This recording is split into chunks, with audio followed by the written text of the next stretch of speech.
Hello जी, नमस्कार। मैं हूं दीपक एंड आइए बात कर लेते हैं लॉकअप के इस लेटेस्ट एपिसोड की, जो कि इत्तेफाक से इस सीजन का आखिरी जजमेंट डे एपिसोड था। जजमेंट डे नाम है, जजमेंट डे, लेकिन यहाँ जज किसी को नहीं किया जाता।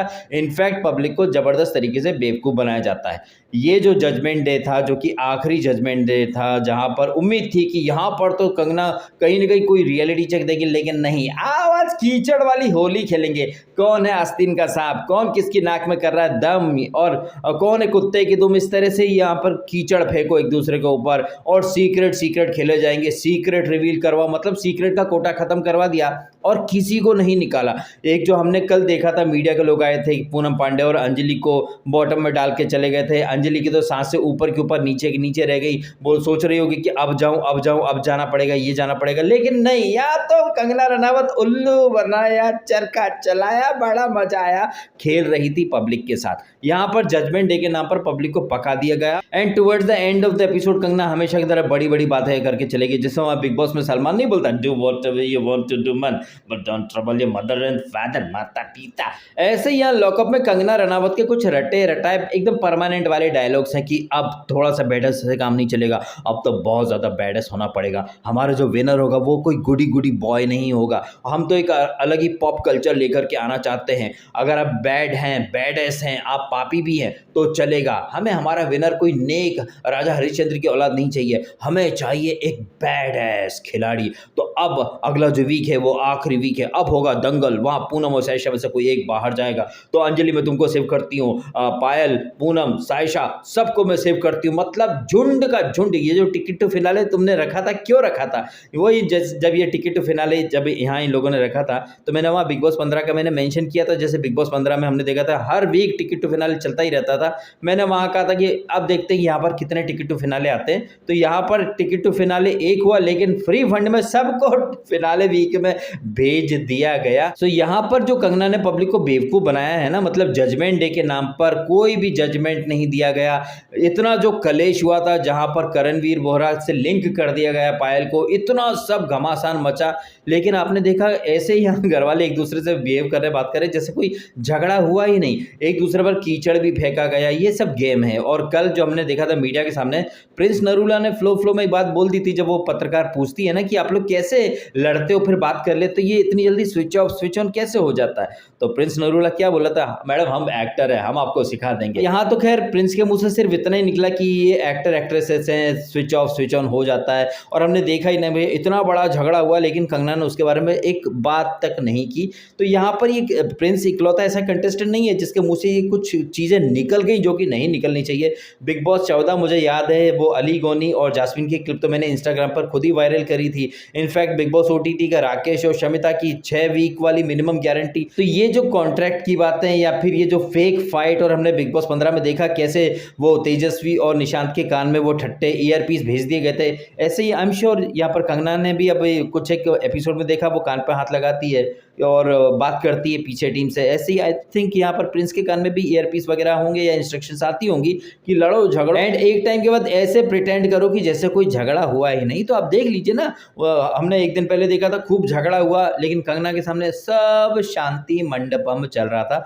अब ये चीज़ें पब्लिक जो है ना वो इग्नोर कर देती है। पब्लिक को ये चीज़ें ध्यान रखनी चाहिए। अब क्या है कि पब्लिक तो है ही चूतिया बनने लायक, इसीलिए किसी विद्वान ने बोल दिया कि जब तक सनी में लोग चूतिया बनते रहेंगे। आप देखिए यहाँ पर पायल और मुनव्वर लड़ते रहते हैं, ठीक है, बाहर इनके फैंस और ज्यादा लड़ते रहते हैं, लेकिन यहाँ पर कंगना ने अपनी धाकड़ फिल्म का टीजर ट्रेलर दिखाया तो वहां पर मुनव्वर ने अप्रिशिएट करा कंगना को, और यही मुनव्वर बाहर कंगना को 2-2 रुपए में बेचता था और इनकी लॉबी के लोग कंगना के पीछे पड़े रहते थे। अब कंगना क्या बोली कि बाहर वो एक प्राइवेट स्क्रीनिंग करवाएगी लॉकअप के इन सब कंटेस्टेंट के लिए, गेट टुगेदर रखेगी, वहां पर ही मुनव्वर भी आएगा, मतलब लेफ्ट विंग का मुनव्वर राइट विंग के कंगना की पार्टी में जाएगा, वहां पर ये पायल भी आएगी और बाहर ये सब मिला भेटी करेंगे, पायल की शादी में ये सब लोग जाएंगे, ये सब लोग मिल लेंगे, आपस में बातचीत करना शुरू कर देंगे, एक दूसरे के साथ लाइव खेला करेंगे, एक दूसरे के साथ पार्टी करेंगे, डांस करेंगे, घर घर खेला करेंगे, बाहर इनके फैंस लड़ते रहेंगे। मैं अब तक नहीं समझ पाया हूँ भैया, बिग बॉस 12, 13, 14, 15 और बिग बॉस ओटीटी भी देख लिया, अब ये भी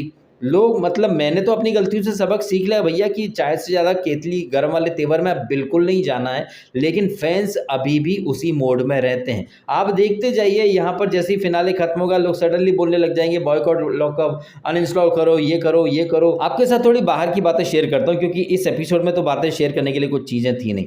जैसे ही बिग बॉस 15 से उमर रियाज़ का एलिमिनेशन करते हैं, ये लोग निकालते हैं उसको, सडनली ट्विटर पे सारे उमर फैंस बोलने लग गए कि बॉयकॉट करो, कलर्स को अनइंस्टॉल करो, वूट को।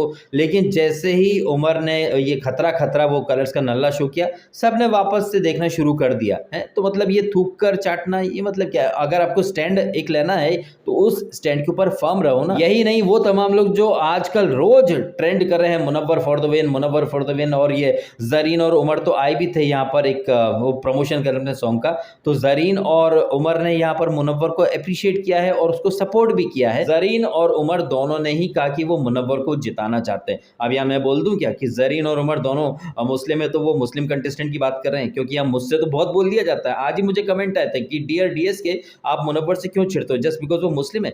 लेकिन भैया ये लोग भूल जाते हैं कि डीएसके तो करणवीर बोहरा, पूनम पांडे, सायशा और कमला का हमला and Anjali the TikToker, KV the cobra, ये सब तो हिंदू हैं। इनके लिए कोई नहीं बोलता मेरे से कि भैया तुम उनके पीछे क्यों पड़ गए, वो तो हिंदू है। लेकिन मुनव्वर को मैं पसंद क्यों नहीं करता हूँ, वो मुस्लिम है। तो मैं बोल दूं क्या कि उमर और जरीन यहाँ पर ये बोल के चले गए मुनव्वर जीतना चाहिए और बाहर आसिम सपोर्ट कर रहा है, क्या मैं बोल दूं कि वो मुस्लिम है इसलिए वो मुस्लिम को सपोर्ट कर रहे हैं?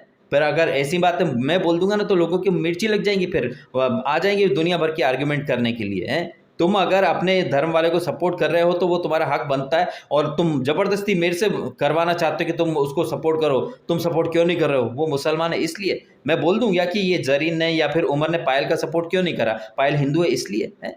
तो बातों को घुमाना और ट्विस्ट करना मेरे को अच्छे से आता, तो मेरे से ये शब्दों की महाभारत तो कोई खेले नहीं, अदरवाइज मैं इसमें अच्छे तरीके से पेलना जानता हूँ लोगों को। अब क्या है कि ऐसे बहुत सारे लोगों को शायद मेरी बातें कड़वी लग जाएंगी, बुरी लग जाएंगी, बस उन्हें ही कड़वी लग सकती, मुझे तो कोई बात बुरी या कड़वी लग ही नहीं सकती ना। मुझसे जिस तरह से बात की जाएगी मैं उससे भी नेक्स्ट लेवल जाकर जवाब देने की क्षमता रखता हूँ।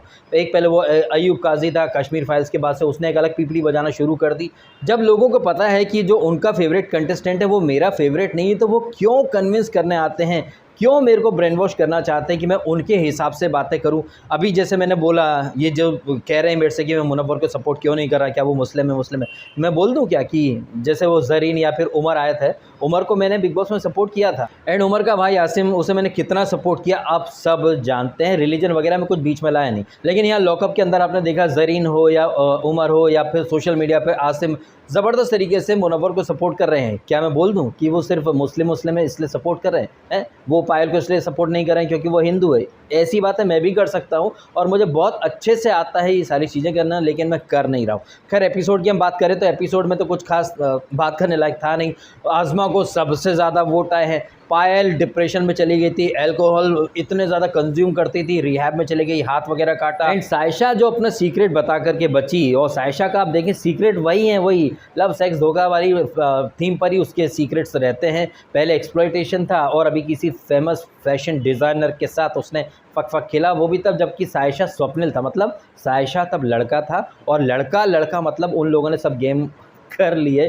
तो ये सायशा जब कहती है ना कि एक्सप्लॉयटेशन हुआ और जिस तरह से उसने सीक्रेट रिवील करा, कहीं ना कहीं मर्जी सायशा की उर्फ स्वप्निल की भी रही होगी। ये सब गुड़वे लोग हैं भाई साहब। अब कई लोगों को हो सकता है मेरी ये बात बुरी लग जाए, लेकिन सायशा जिस तरह से स्टोरी रिवील करती है और जो फैंटेसी वाली बातें करती है, तो कहीं ना कहीं मुझे लगता है कि सायशा को भी मज़ा आता ही होगा भाई साहब। जिस तरह से वो उसने अपनी फैंटेसी वाली स्टोरी सुनाई, तो सायशा का सीक्रेट मतलब वही मनोहर कहानियाँ का एक पेज था। पायल का सीक्रेट कहने को सीक्रेट हो सकता है, लेकिन पायल की फैमिली को तो ये सारी चीज़ें पता रही होंगी। और अंजलि का जो सीक्रेट था, उसने भी सुसाइड करने की कोशिश की थी। तो ये सीक्रेट कम मुझे लग रहा है कि अपने पास्ट के कुछ किस्से इन्होंने सुना दिए। ये सीक्रेट तो बिल्कुल नहीं थे, क्योंकि ये चाहे अंजलि ने सुसाइड की कोशिश की हो या पायल ने सुसाइड करने की कोशिश की हो, डिप्रेशन में चली गई हो, ये बातें कोई डॉक्टर तो ज़रूर जानता होगा, हॉस्पिटल वाले जानते होंगे, इनके पास पड़ोसी रिश्तेदार वगैरह सब जानते होंगे। लेकिन हम जैसी ऑडियंस को ये लोग कुछ भी चीज़ सीक्रेट बोल करके बेच देते हैं। तो अब यहाँ पर सीक्रेट वाला खेल ख़त्म कर दिया। अब ये इस वाले वीकेंड पर ये सीक्रेट का जो फुग्गा था वो परमानेंटली फोड़ दिया, क्योंकि अब किसी सीक्रेट की ज़रूरत नहीं। तो तो यहाँ पर मुफ्त में आओ, सीक्रेट बताओ, खुद को बचाओ।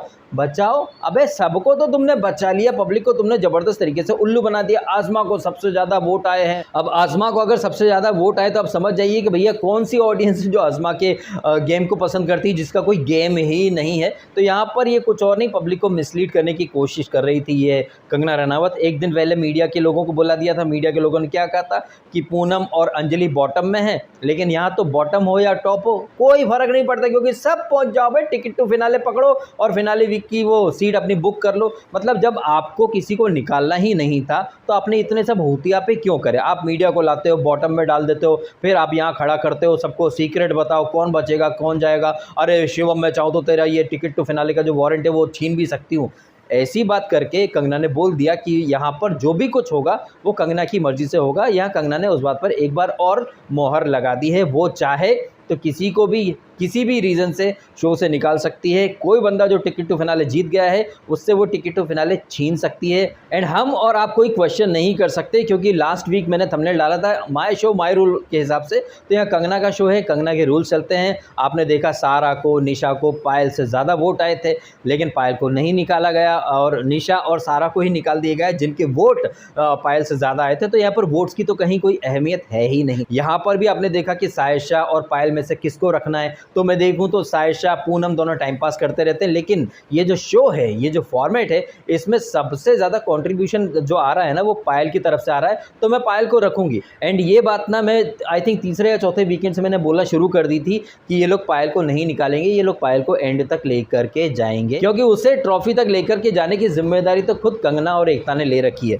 तो यहाँ पर मैं आप सबसे एक ही बात कहना चाहूँगा, वो तमाम लोग जो दिन भर लाइव देखते रहते हैं, दिन भर वोट करते रहते हैं। अभी कल रात को एक टास्क हुई है जहाँ पर आज़मा को सबसे ज़्यादा वोट आने की वजह से, जैसे कंगना ने मिसलीड करा ना कि आज़मा को सबसे ज़्यादा वोट आते हैं, तो घर वालों ने आज़मा को चुन लिया सबसे ऊपर और उसके साथ टक्कर में है प्रिंस। अब यहाँ पर ये लोग समझ ही नहीं पा रहे हैं। कंगना ने आई थिंक लास्ट वीकेंड बोला था, ये जब आज़मा और प्रिंस का पंगा हुआ था, आई थिंक लास्ट वीकेंड की बात है, आज़मा की तारीफ की थी कंगना ने कि आज़मा जैसी भी है वो प्रिंस की अथॉरिटी को चैलेंज करती। कंगना ने क्लियरली बोल दिया कि प्रिंस के आते से ही सब लग गए उसकी तलवे चाटने में, चेले चपाटी करने में, लेकिन आज़मा ने प्रिंस की अथॉरिटी को चैलेंज किया। कंगना का ये स्टेटमेंट अपने आप में बताने के लिए काफ़ी था कि गेम को किस तरीके से लिया जाना चाहिए था, किस तरीके से खेल को खेला जाना चाहिए था। लेकिन यहाँ तो एक पर्टिकुलर जो ग्रुप है उन्होंने आते ही प्रिंस को अपना भगवान मान लिया, प्रिंस भाई प्रिंस भाई प्रिंस भाई, जबकि प्रिंस से जो पंगा ले रहे हैं आज़मा और पायल, इन दोनों को ही कंगना ओपन सपोर्ट भी करती है और इनकरेज भी करती है, क्योंकि कंगना यहाँ पर ये दिखाना चाहती है, जताना चाहती है दर्शकों को भी और कंटेस्टेंट को भी कि एक्चुअल में आपको करना क्या था। आप क्या आते से ही, मतलब जो प्रिंस 10 दिन में आया है आपने उसके लिए रास्ता खोल दिया, उसको 7 मिनट आपने दे दिया, मतलब आप क्या चाहते हो कि प्रिंस आकर के जीत जाए? और ये जो शिवम जो कह रहा था कि ये 2-3 वीक के बाद आई आज़मा, ये कैसे जीत जाए, हम इसे कैसे जीतने दें, लेकिन प्रिंस के लिए तो शिवम भी सरेंडर कर देता है। तो ये जो कुछ बातें होती ना, जो मैं बार बार कहता हूँ रीड बिटवीन द लाइन्स, ये मैं तो समझ रहा हूँ कंगना क्या कह रही क्या नहीं, लेकिन ये कंटेस्टेंट तो नहीं समझ पा रहे हैं। ये तो अभी भी वही भेड़ चाल वाली दुनिया में लगे हुए हैं। मुझे तो ये लग रहा था जिस तरह से कल कंगना ने पूरा एपिसोड होस्ट किया है, वो कहीं ना कहीं उन तमाम लोगों को जो दिन भर वोट करते रहते हैं, लाइव फीड देखते रहते हैं, उन सब को कंगना कहीं ना कहीं ये कह रही थी, वो देखिए कैमरा, वो रहा वहाँ कैमरा, आप लोगों के साथ प्रैंक हो गया है। तो ये जो वीकेंड था एक आधारशिला थी कि फिनाले में क्या होने वाला है। वहाँ पर भी सब कुछ मेकर्स कंगना की मर्जी से ही होगा। और फिर आप देख लीजिएगा कि अभी जो फॉर द विन की पीपीटी बजा रहे हैं, सडनली कैसे बॉयकॉट करो भाई, एमएक्स प्लेयर को अनइंस्टॉल करो, बॉयकॉट, ये सब आप बस देखते जाइए। अभी जो लोग दिन भर लाइव खेल रहे हैं, वोट कर रहे हैं, कैसे सडनली अरे अनइंस्टॉल करो, एमएक्स प्लेयर की रेटिंग गिरा दो, ये कर दो, बॉयकॉट करो। जब आपको यही सब चीज़ें करनी होती हैं तो फिर आप इतना टूट कर सपोर्ट क्यों करते हो लोगों को? जैसा कि मैंने इस वीडियो के स्टार्ट में कहा कि जो कंटेस्टेंट जो यहाँ एक दूसरे को गाली गलौज करते हैं, ये कंगना की पार्टी में मिलेंगे, लाइव खेलेंगे, फिर एक दूसरे के साथ होटल जाएंगे, रेस्टोरेंट जाएंगे, वेकेशन पे जाएंगे, सोशल मीडिया पे फैंस आपस में लड़ते रहेंगे। तो ये जो चाय से ज़्यादा गर्म केतली वाला अंदाज है ना, इसे आप छोड़ दीजिए, इससे आपका फ़ायदा होने वाला है नहीं। आप जिन कंटेस्टेंट के लिए 24 घंटे लड़ते हो, जिनके सस्ते वकील बनकर दूसरों को कन्विंस करने, इन्फ्लुएंस करने, ब्रेन वॉश करने आते हो, अगर आपको उन कंटेस्टेंट से कुछ मिला है तो अलग बात है, अदरवाइज जहाँ तक मैं समझता हूँ ये सेलिब्रिटी किसी के सगे नहीं होते साहब। मैं तो इतने सारे सेलिब्रिटीज़ को सपोर्ट कर चुका हूँ, लोग मुझे उनका पीआर बोल देते हैं, लेकिन उन लोगों ने मुझे आज तक एक थैंक यू तक नहीं बोला, वो भी तब जबकि मैं एक अनकंडीशनली सपोर्ट करता हूँ, एकदम टूट कर जुनून के साथ पूरे ज़माने से पंगा लेता हूँ। लेकिन मजाल है क्या कि कोई एक मेरा ट्वीट लाइक कर दे या फिर मुझे थैंक यू ही बोल दे। तो भैया मुझसे ही सीख लो, जो मैं इतना टूट के सपोर्ट करता हूँ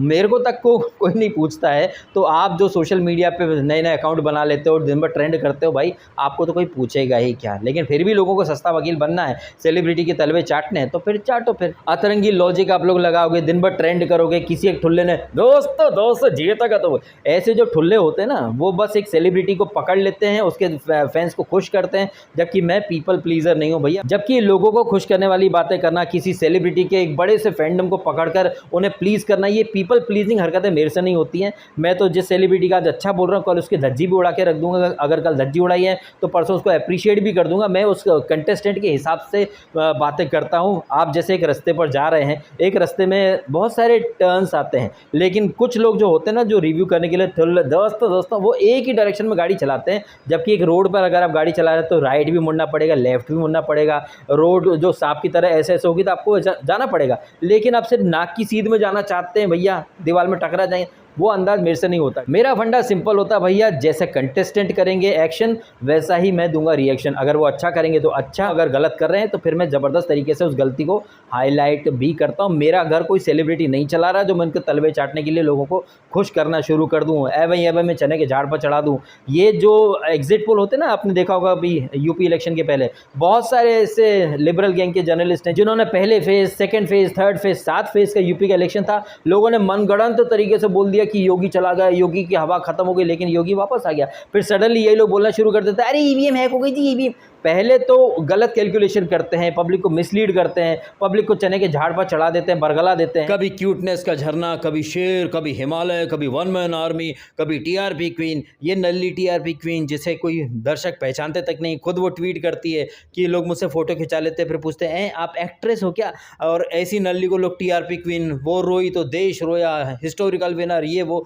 तो ये जो एक जो ख्यालों की दुनिया है ना, ये जो भ्रम है, इसमें लोग रहते हैं, और इन लोगों को मतलब रियलिटी से कहीं कोई सरोकार नहीं होता है। बस ख्यालों की दुनिया में इनको लोग चने के झाड़ पर चढ़ा देते हैं, और फिर जब इनका थोड़ा सा भी सच से सामना होता है तो ये लोग बर्दाश्त नहीं कर पाते हैं, फिर सडनली शुरू हो जाते हैं, अरे बॉयकॉट करो, अरे अनइंस्टॉल कर दो, ये कर दो, वो कर दो। और जैसे ही कोई नया सीजन शुरू हुआ फिर से लग जाएंगे वो मेकर्स को एंगेजमेंट देने में। मेकर्स बोलेंगे वोट करो, लाइव जाओ, सब लाइव देंगे, फिर जाएंगे, ये करेंगे, वो करेंगे, फिर थोड़े दिन बाद अरे यार हमारे साथ तो मजाक हो गया, ये हो गया, चलो अनइंस्टॉल करो। बट प्रॉब्लम है कि बीते 2-3 साल से ये सब कुछ हो रहा है, लेकिन इसके बावजूद लोग सबक नहीं सीख रहे हैं। पता नहीं, ये लोग खुद चूतिया बनना चाहेंगे तो फिर उन्हें सलमान हो या कंगना हो वो तो चूतिया बनाएंगे ही ना भाई, क्योंकि पब्लिक खुद नहीं अवेयर होना चाहती है, खुद अपने पावर को नहीं समझना चाहती है। वो एक जो नल्ले जो सेलिब्रिटीज़ होते हैं उनको एकदम भगवान की तरह बना देते हैं। इतना अगर आपको पैशन दिखाना है तो अपने करियर के लिए, अपने माँ बाप के लिए, अपनी ज़िंदगी के लिए, अपनी ज़िंदगी के सपनों को पूरा करने के लिए इतना पैशन दिखाओ ना भाई। किसी और के लिए आप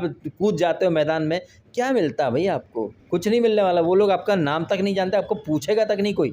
लग जाते हो किसी बेगानी शादी में अब्दुल्ला दीवाना बन करके ततड़ तड़तड़ करने, फिर बोलो तो बुरा लगता है लोगों को।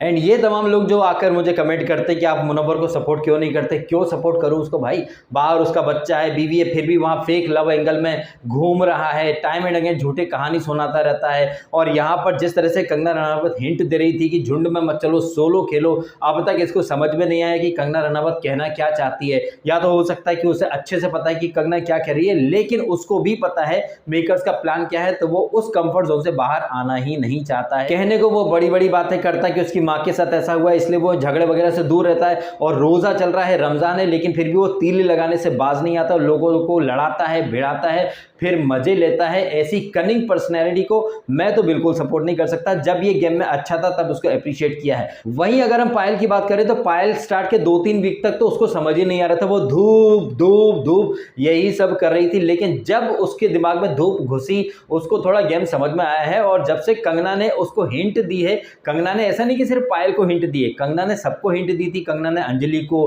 पूनम को, सायशा को, करणवीर को, सभी को हिंट दी थी, लेकिन बाकी सबने कंगना की बातें इधर से सुन के उधर ही छोड़ दी और कंगना की बातों पर अमल करने के बजाय अपने मस्ती में मगन रहे। तो फिर ऐसे लोगों को कोई क्यों सपोर्ट करे। अब यहाँ पर कई लोग जो जो बिग बॉस में जा चुके हैं वो इस लॉकअप को भी बिग बॉस ही समझ रहे हैं, जबकि यहाँ पर कंगना स्टार्ट से क्लियर कर चुकी है कि ये भाई का शो नहीं है। अब ये जो कंगना बार बार बोलती है कि भाई का शो नहीं है, भाई का शो नहीं है, ये सलमान को टॉन्ट भी मारती है, साथ ही साथ कहीं ना कहीं एक स्टेटमेंट भी दे रही है। जैसे वहां बिग बॉस में सलमान बोलता है कि वहां पर जो कुछ होता है जनता तय करती, जबकि आपने सबने देखा घर वाले मिलकर एलिमिनेट कर रहे हैं या फिर बिग बॉस खुद एलिमिनेट कर देता है, पब्लिक की जरूरत नहीं पड़ती, लेकिन सलमान बोलता है कि सब कुछ पब्लिक करती है। ऐसे में यहाँ पर कंगना ने स्टार्ट से ही बोलना शुरू कर दिया कि इस शो का विनर क्वीन यानी कंगना की मर्जी का होगा। वो कोई गुड बॉय या फिर गुड इंसान नहीं होगा, वो बैडेस होगा। बैडेस का मतलब ऐसा जो सारे झुंड के सामने अकेला खड़ा रह सके, जो बार बार हार जाए, गिव अप कर दे, रो दे, लेकिन फिर भी उसमें थोड़ी हिम्मत बची रहे कि नहीं ठीक है मैं वापस से लड़ूं। और हमने ये चीज सिर्फ पायल में देखी, वो हारती रही, वो ब्लेंडर करती रही। हमने इस वीक भी देखा, उसके पहले कब टूटने वाले एपिसोड, उसके पहले और जब चेतन और सायशा वगैरह थे तब भी ये सब मिलकर के इसके पायल के ऊपर चढ़ाई करते थे। तो इन सब ने मिलकर पायल को वो पोजीशन दे दी है जिस पोजीशन पर चढ़कर अगर पायल आगे जाके ट्रॉफी ले ले तो कोई बहुत बड़ी बात नहीं है, क्योंकि पायल को ट्रॉफी तक पहुंचाने में सबसे बड़ा हाथ तो ये पूरे कचरा गैंग का है। ना ये लोग पायल को तवज्जो देते, ना ही उसका बैडेस साइड बाहर आता, क्योंकि यहाँ पर बैडेस की जो परिभाषा है वो हम तय करने वाले नहीं है। ये बैडेस की परिभाषा कंगना और एकता मिलकर के तय करने वाले हैं, और उनके हिसाब से ये जो आजमा हरकतें कर रही है वो काफी क्यूट है, नोटी है। तो आप समझ जाइए कि ये मेकर्स किस माइंडसेट के साथ चीजों को देख रहे हैं। एंड उनका शो है, उनके रूल्स है, तो भैया उन्हें आप क्वेश्चन कर ही नहीं सकते। तो ये जो जजमेंट डे एपिसोड था, सबसे आखिरी वाला जजमेंट डे, वो कुछ और नहीं, फाइनल के पहले की, फिनाले के पहले की एक रिहर्सल थी, जहां पर हमें ये देखने को मिल गया कि कंगना चाहे तो कुछ भी कर सकती है, कंगना चाहे तो किसी को निकाल सकती है, कंगना चाहे तो सबको सेव करके डायरेक्ट फिनाले वीक में भेज सकती है, कंगना चाहे तो किसी को टिकट टू फिनाले का वारंट दे सकती है। यही कंगना अगर चाहे तो फिर वो इंसान जिसे टिकट टू फिनाले का वारंट मिला है उससे वो खींच भी सकती है। तो यहाँ पर ग्रैंड फिनाले के पहले एक रिहर्सल करके एक ट्रेलर दिखा दिया गया है कि हमें क्या क्या देखने को मिल सकता है। कंगना का शो, कंगना की मर्जी, मतलब जिसकी लाठी उसकी भैंस। तो ऐसे में भाई साहब आप क्यों करते हो मेरे से बहस? खैर आप कमेंट करें और बताएं आपके ओपिनियन। जिस तरह से यहाँ कंगना ने इतना ओपनली पब्लिक को बेवकूफ बना दिया, पहले तो टिकट टू फिनाले के टास्क कराई, फिर वो सुरंग वाली टास्क कराई, बजर दबाओ, ये करो वो करो। जब आपको सबको ही लेकर के जाना था तो इतना रायता क्यों फैलाया है आपने? पूनम को, सायशा को और उसको अंजलि को इतने आपने वो लेक्चर दिए, पूनम को और इसको अंजलि को तो बॉटम में भी डाल दिया, लेकिन अरे मेरा शो है, मैं चाहती हूँ सब जाओ फिनाले में, अब हम फिनाले में लड़ेंगे भिड़ेंगे, वहां जो करना करेंगे। आप भी कमेंट करके बताएं कि आपको नहीं लगा कि कंगना ने जबरदस्त तरीके से सबको उल्लू बना दिया, ठग लिया भैया, ठग ले गई वो सारी दुनिया को वोटिंग के नाम पर, इसके नाम पर, उसके नाम पर। जब तुमको तुम्हारी ही मर्जी चलानी है तो फिर पब्लिक को एंगेज क्यों करते? वैसे देखा जाए तो पब्लिक भी इक्वली रिस्पॉन्सिबल है ही सही। पब्लिक एक जमाने से देख रही कि रियलिटी शो में कुछ भी रियल नहीं होता है, उसके बावजूद लग जाते हैं। अंधे घोड़े रेस में दौड़े, गिर गिर पड़े फिर भी दौड़े। तो ऐसे अंधे घोड़ों के बारे में, कंगना की ये लपू झन्ना होस्टिंग के बारे में, और एकदम बकवास से भी थर्ड क्लास जो एक वीकेंड का जजमेंट डे था, इसके बारे में कमेंट करके अवश्य बताइएगा। आप अपनी टिप्पणियां, आपके कमेंट। वीडियो अच्छा लगा है, बातें सही लगी तो वीडियो को लाइक जरूर कीजिएगा। आपने समय निकाला, वीडियो देखा, आपका बहुत बहुत धन्यवाद। Thank you so much.